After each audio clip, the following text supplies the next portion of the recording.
جو کہانی میں آپ کو سنانے جا رہا ہوں یہ کہانی 3 دوستوں کی ہے، عاصم، فہد اور سعید۔ عاصم ایک قصبے میں رہتا تھا جبکہ فہد اور سعید شہر میں رہتے تھے۔ تینوں دوست ہمیشہ اکٹھے کھیلتے کودتے تھے۔ کافی عرصے سے وہ لوگ فلم دیکھنے کے لیے پلاننگ کر رہے تھے، لیکن ان کا پروگرام فائنل نہ ہو سکا۔ آخر کار ہفتے والے دن ان تینوں نے ڈیسائیڈ کیا کہ وہ اتوار کو رات 9 بجے کا شو دیکھنے کے لیے جائیں گے۔ پروگرام کے مطابق تینوں رات 9 بجے کا شو دیکھنے سینما ہال پہنچ گئے۔ سینما ہال میں فلم دیکھنے کے بعد تقریباً آدھی رات کو فلم ختم ہوئی اور وہ تینوں سینما ہال سے باہر نکلے۔ باہر ہو کا عالم تھا کیونکہ یہ اتوار کی رات تھی اور پبلک ٹرانسپورٹ نہ ہونے کے برابر تھی۔ شہر میں رہنے والے دونوں دوست تو اپنے گھروں کو چلے گئے جبکہ عاصم اس ویران سڑک پر اکیلا رہ گیا۔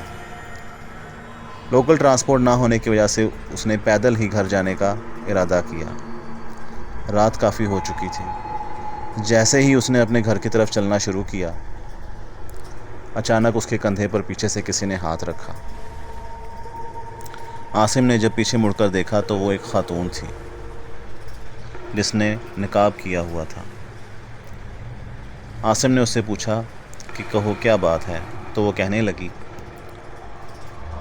کہ میں بھی سینما ہال سے فلم دیکھ کر نکلی ہوں اور رات کافی زیادہ ہو چکی ہے اور اس وقت کوئی بھی گاڑی یا بس ملنا مشکل ہے۔ کیا آپ مہربانی فرما کر مجھے ساتھ میرے گھر تک چلیں گے؟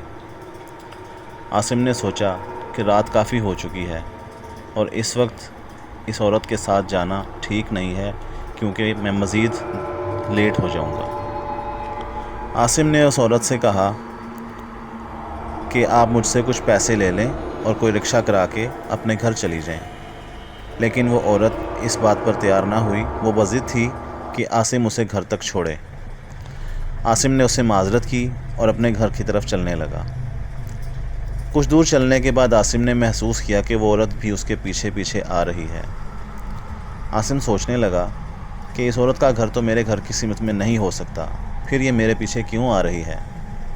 لیکن پھر بھی وہ چلتا رہا یہاں تک کہ وہ اپنے گھر کے قریب پہنچ گیا۔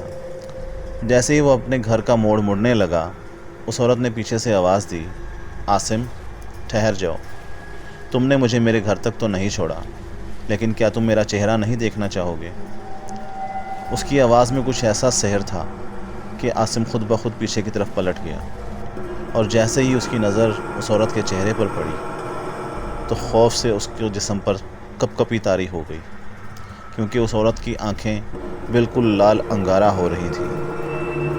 چہرے کا گوشت جگہ جگہ سے پھٹا ہوا تھا، اس کے ہونٹوں سے خون رس رہا تھا اور 2 نوکیلے دانت سامنے کی طرف سے باہر آئے ہوئے تھے، اور وہ عورت مکمل طور پر ایک چڑیل کا روپ دھار چکی تھی۔